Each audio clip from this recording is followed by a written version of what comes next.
Assalamualaikum warahmatullahi wabarakatuh.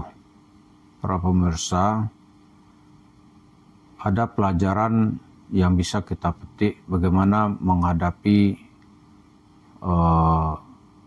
kejahatan yang pernah dilakukan oleh kelompok komunis di Indonesia.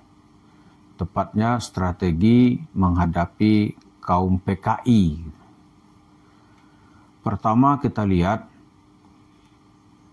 pemerintah bersama masyarakat harus membubarkan kegiatan PKI, partainya, dan menangkap tokoh-tokohnya, bahkan ada yang dihukum mati oleh masyarakat.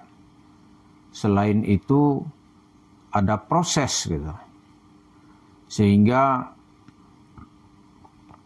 secara ideologi PKI itu mungkin belum mati gitu, tapi aktivitasnya di tengah masyarakat sudah tidak ada lagi. Karena seperti kita lihat, PKI itu akan menemukan lahan subur kalau masyarakat itu hidup di dalam kemiskinan.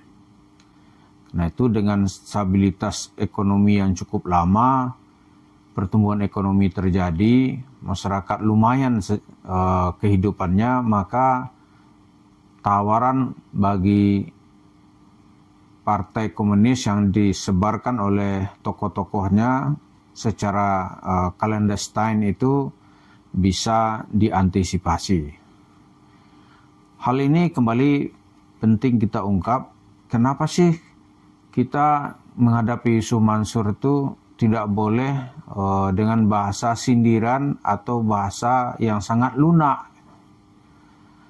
Pertama, seperti cerita tadi itu, ada kegiatan itu yang sudah membahayakan, tidak boleh lagi dengan bahasa yang sopan-sopan. Misalnya dulu ada perdebatan dengan PKI gitu. Setelah perdebatan tidak mempan, terjadi kesalahan besar oleh PKI, maka bahasanya tidak boleh sopan. Harus ada aktivitas massa yang menghentikannya. Kembali kepada cerita isu Mansur, orang kalau menghadapi isu Mansur dengan bahasa sopan itu nggak akan mempan gitu.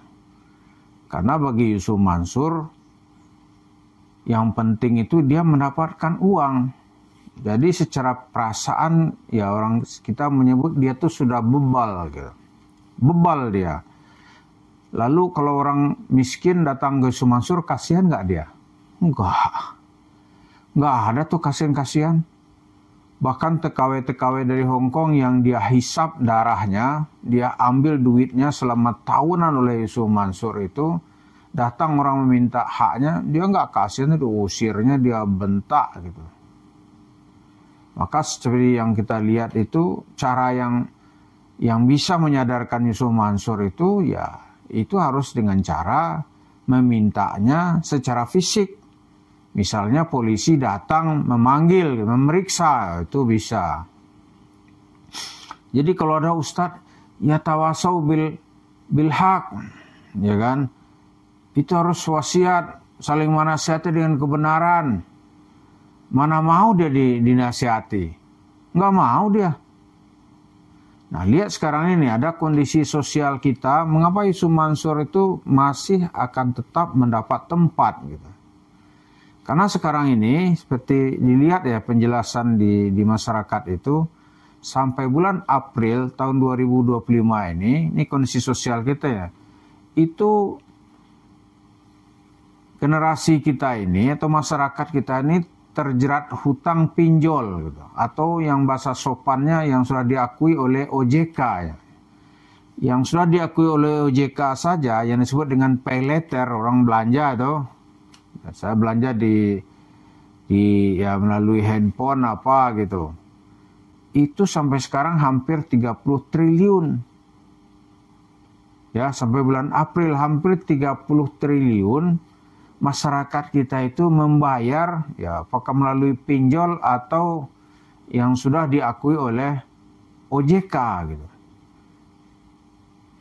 Bunga yang paling ringan yang ditetapkan oleh OJK itu ya bisa 3% sebulan gitu.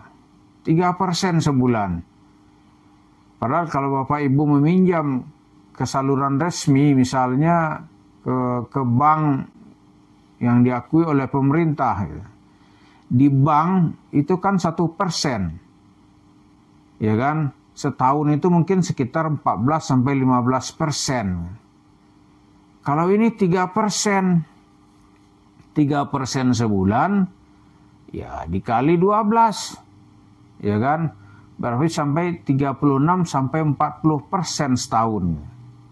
Nah, kalau yang tidak teregistrasi di OJK itu bisa 1% satu hari. Ya, 1% satu hari. Bahkan ada yang 3% sehari gitu. Kalau 1% sehari aja, itu sebulan itu sudah 30%. Setahun itu 300% lebih. Orang terjerat gitu. Hal ini nggak bisa diminta, pemerintah membuat seruan turunkan bunga, ya nggak mau dia. Tolong berhenti, nggak mau berhenti. Yang bisa menghentikan apa? Aparat hukum. Baru dia berhenti. Tapi orang-orang akan beralibi lebih jauh. Wah, enak aja kita dilarang. Orang judi online aman gitu kan. Nggak ada yang dihukum. Baru kemarin-kemarin kita dengar diperiksa gitu. Hukumannya mana? Ada berbulan-bulan gitu. Nggak ada. Bahkan ada indikasi, ada tuduhan gitu. Menterinya aja terlibat gitu kan.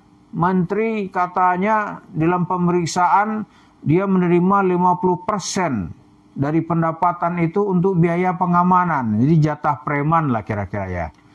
Jadi menteri yang tugasnya menjelaskan ke masyarakat, melindungi masyarakat, dia malah melindungi pejudi. Sampai sekarang juga nggak ada hukuman. Nah, situasi seperti ini, orang akan melihat gitu. Ada tawaran sedekah, tawaran kaya. Biasanya mereka akan senang. Itu kita sebut kenapa Yusuf Mansur itu masih akan mendapat tempat karena hukum belum ditegakkan. Kalau ditegakkan dia bisa dipanggil. Ya kan, bisa dikonfrontir dengan fatwa atau keputusan yang dibuat oleh ulama-ulama. Jadi ulama atau kiai, forum ulama dan kiai muda yang mau datang Yusuf Mansur, masukan dari kita, dia nggak bisa dipelanin atau disindir-sindir gitu, nggak mempan ini. Disindir nggak mempan. Ya kan? Jadi kalau memang kita datang ke rumahnya jangan pakai bahasa sindiran. Bahasanya harus bahasa vulgar. Kalau nggak vulgar, nggak mempan dia. Karena itu ya ada di dalam Al-Quran itu orang yang mengerti, punya ilmu, tapi Tuhan memanggilnya bukan dengan bahasa bukan dengan bahasa sopan gitu. Malah disebut kunu kiradatan khasiin itu kan. Jadilah kalian itu monyet hina. Jadi orang berilmu dipanggil monyet. Itu dalam Al-Quran. Kenapa? Ini melanggarnya penuh dengan kesadaran. Nah, seperti Yusuf Mansur ini, dia melakukan pelanggaran itu penuh dengan kesadaran. Karena yang ingin dia capai itu bagaimana memperbanyak warung steak, memperbanyak masukan uang gitu. Itu idenya. Dia mau orang menjerit kayak mau orang tertipu, nggak peduli dia. Karena itu banyak kegiatan-kegiatannya kalau tidak ada upaya yang menjeratnya secara hukum atau bahasanya tidak vulgar, dia nggak ngerti dan nggak mau mengerti. Karena itu ke anaknya dia turunkan ilmu kan, anaknya pun juga udah hampir seperti dia gitu. Kejadian terakhir kan kita lihat ada komunitas milenial anti bokeh, namanya sih enak. Tapi orang menjerit karena ada duit masyarakat, dia kumpulkan anggota 90.000 orang, masing-masing dikenain 100.000.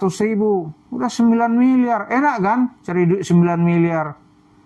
Begitu nanti duitnya dapat, dia beli tanah, dia tambah itu investasi warung steak and shake-nya.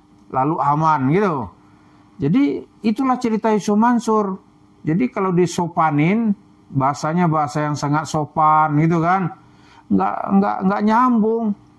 Nggak nyambung dia, nggak ngerti gitu. Kalau kita lihat dalam khazanah kita ya orang-orang al-mutsaqqafun itu, orang-orang terdidik dan itu bahasanya bahasa sopan karena dengan disentil sedikit dia ngerti gitu. Tapi kalau di masyarakat umum itu bahasanya harus jelas dan tegas, baru dia mengerti. Nah, Yusuf Mansur seperti itu. Kalau bahasa sopan dia nggak peduli dia. Oh, mampus saja dah kata. Diceritain cerita akhirat nggak takut dia. Di akhirat kita kan sama-sama kata Yusuf Mansur. Nah, itulah kira-kira. Jadi kita lihat Yusuf Mansur tuh nggak bisa dipelanin. Jadi situasi sekarang ini dia akan tetap berkiprah mencari massa dan pengikut. Soal ada yang menderita dan bergelimpang karena jadi korban, dia juga nggak peduli. Mari kita antisipasi terus, mudah-mudahan masyarakat bisa terlindungi dan dia tidak enak-enak membangun warung stick and shake di atas penderitaan masyarakat. Terima kasih. Assalamualaikum warahmatullahi wabarakatuh.